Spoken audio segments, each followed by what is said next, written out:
Welcome to Savage Kitchen. Today we're going to be making marshmallows. I understand that you can go buy marshmallows, but honestly, they're kind of garbage. We're going to make delicious homemade marshmallows, and in particular today, we're actually going to be making bourbon maple marshmallows. Super excited. This is all really a setup to do a cocktail that has marshmallows on fire in it, but we'll get there. First of all, don't be intimidated. I know this is a lot on the table, more than I usually have, but it's actually very, very simple. So I'm going to put chapters down below. So if you just know what you're doing, want to skip ahead, or if you need to go back a section, make sure to hit the chapters. Tools you're going to need: a pot and a candy thermometer, a stand mixer, or a lot of patience with a hand mixer, a glass casserole dish, and some saran wrap. I'm going to put the ingredients for vanilla marshmallows down below, but today we are going to be making bourbon maple syrup marshmallows. So there's some slight variations that you're going to see from your standard marshmallow recipe. It might be worth mentioning that I got this recipe from a friend of mine who was generous enough to share it with me, and then I decided to go and add booze to it because that's what I do. So first thing you're going to need is 2 cups of maple syrup. We're going to use just a pinch of salt, a little bit, about a 1/4 cup of corn syrup. Honestly, I'm not entirely sure that this is necessary with the maple syrup. I'm not a food scientist, as it turns out, but we're just going to throw it in. Then you're going to need 3 egg whites. I'm using vanilla bean paste. You could use vanilla extract. You could use a whole vanilla bean.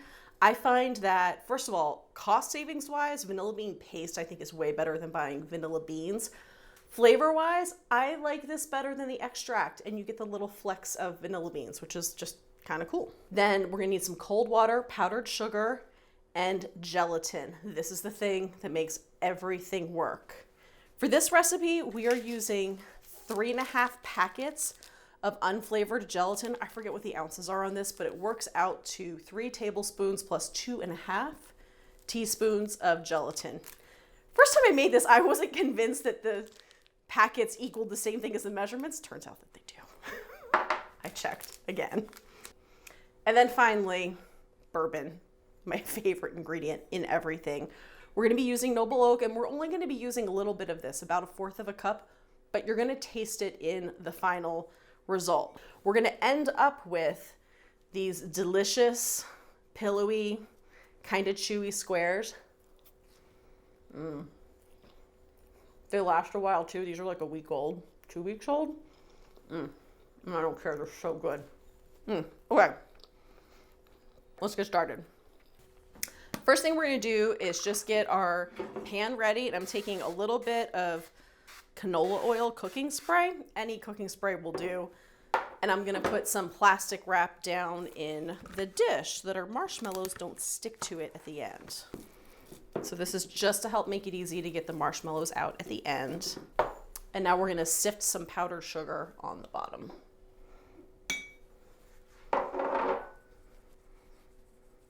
All right, super easy. This can go away until our last step. Next step is we want to get our gelatin softening in a little bit of water. For regular marshmallows, you would do 1/2 cup of cold water. For our bourbon marshmallows, we're going to do a 1/4 cup of cold water and a 1/4 cup of bourbon. Maybe a little more. Yeah, that's about a 1/4 cup. Nothing's precise here. About a 1/4 cup of bourbon.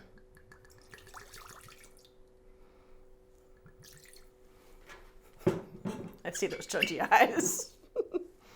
I mean, do you want me to remeasure it all out? It's just water and a 1/4 cup of lemon. I would do a measuring cup, so that we'll see that it actually does matter. All right, I was at exactly a 1/4 cup, I'll have you know. I guarantee you I was there before. I guarantee you what you think is exactly is. Are you? All right, it's a little low.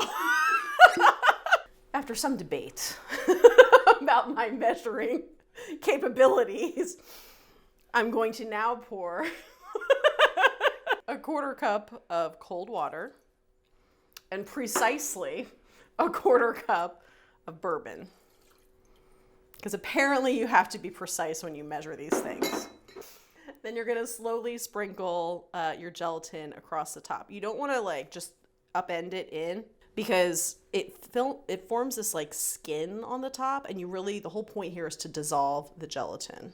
By the way, I didn't think you could mess up marshmallows. You can. I did it last night with a batch that I made, where if you let the gelatin sit too long, it just really gets super unhappy. I'm just gonna swirl that around a little bit, and hardens too much so that in the next stages, it gets like stringy and doesn't dissolve right. So do it like this, make sure it all dissolves in your liquid.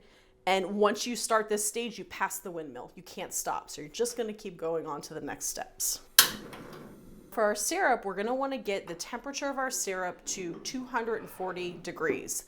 That's considered softball stage in candy making. So we're pouring in 2 cups of maple syrup and then a 1/4 teaspoon of salt. Are you gonna make me measure this, or can I pinch it? I'll measure. It'll make you feel better. 1/4 teaspoon. You don't trust my wannabe Italian grandmother measuring? It's precise. And then a 1/4 cup, I measured it first, kind of corn syrup. We're just gonna stir to combine these and then leave it alone while it comes up to temperature. So we're at like a medium-high heat right now. I actually might turn that heat up a little bit. And I'm looking to see that the salt that I added to this is not all sitting in a pile. Okay, now this is a waiting game while we bring this up to 240 degrees. So as this gets closer to temperature, you really want to keep an eye on it because you don't want to let this exceed 240. So as soon as this hits 240, I'm going to turn off the heat and pour this into our gelatin mixture. Before I put the whisk on, I just want to stir and make sure that the gelatin's fully dissolved to our mixture. Oh, do you smell the bourbon? It smells great. So we're gonna mix this on a pretty high speed for 5 to 6 minutes, but to start, I like to take it easy because I don't want the liquid to explode everywhere. So just give it a second with this, and then we'll turn it up slowly.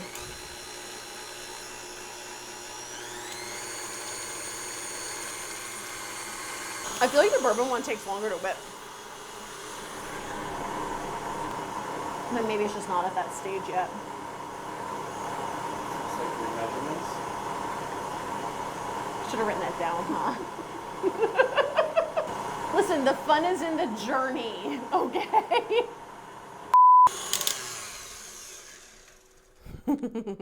Wow. Oh, yeah. Oh, the smell is absolutely incredible.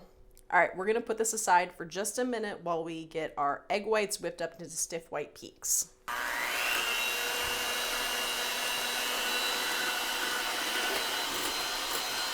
You know who doesn't measure? Trisha Yearwood. I was watching, she's known for being a cook. She has Trisha Southern Kitchen on Food Network.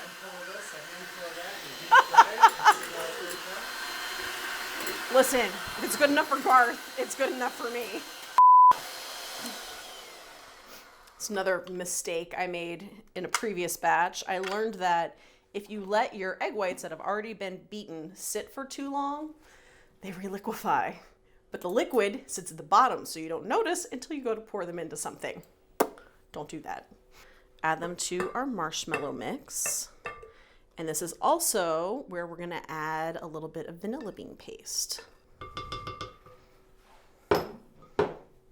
Roughly a tablespoon. I refuse to measure this one. Did that look like a tablespoon to you? All right. Much better. I'm gonna convert you to, do you measure every time when you cook at home? But I'm not making a show for other people to follow. I want them to think it's accessible. I want them to think that they have to actually measure stuff. I don't want to lie to them. I'm not going to be someone I'm not. All right, so I'm just going to fold this in a little bit, but then we're going to let the mixer do the heavy work.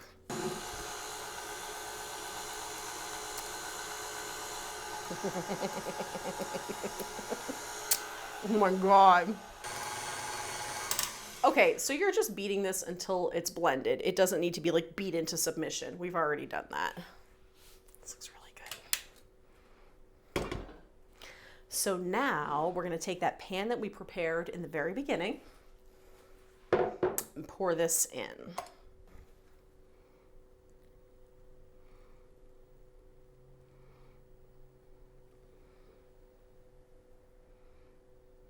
As this settles in, you're gonna notice some air bubbles come up, just like you would with a cake. I'm just gonna take a little skewer and some of these big ones, just pop them. So now we're gonna top this with more powdered sugar. And then we're gonna pop this into the refrigerator uncovered for at least 3 hours, preferably overnight. Vanna, will you put that in the refrigerator? We already have a batch that's been sitting in the refrigerator overnight. So now we're gonna take this out, slice it up, and toss it in more powdered sugar.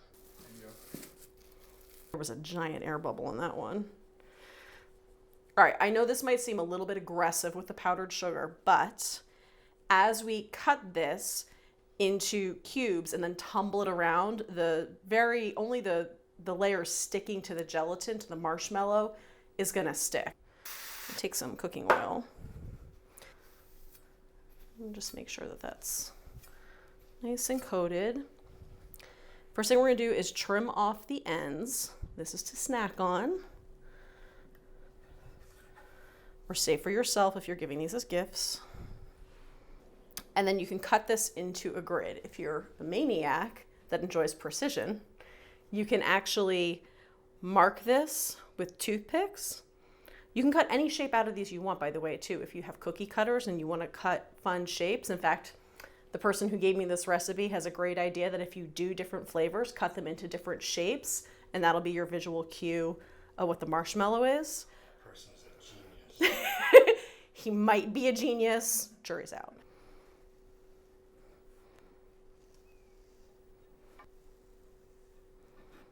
So you get the point here. I'm gonna, in the interest of time, just do half of this. Does it make you crazy that one's shorter? Yep. I know you. And then you're gonna just wanna make sure that each marshmallow is coated on all sides.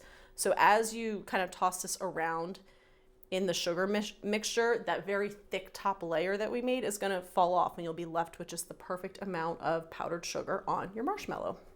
And there we have it. Apparently you improved on the recipe with the bourbon, but then diminished the quality of the cutting. I like my roughly cut, imprecise, delicious marshmallows. Let's give them a try.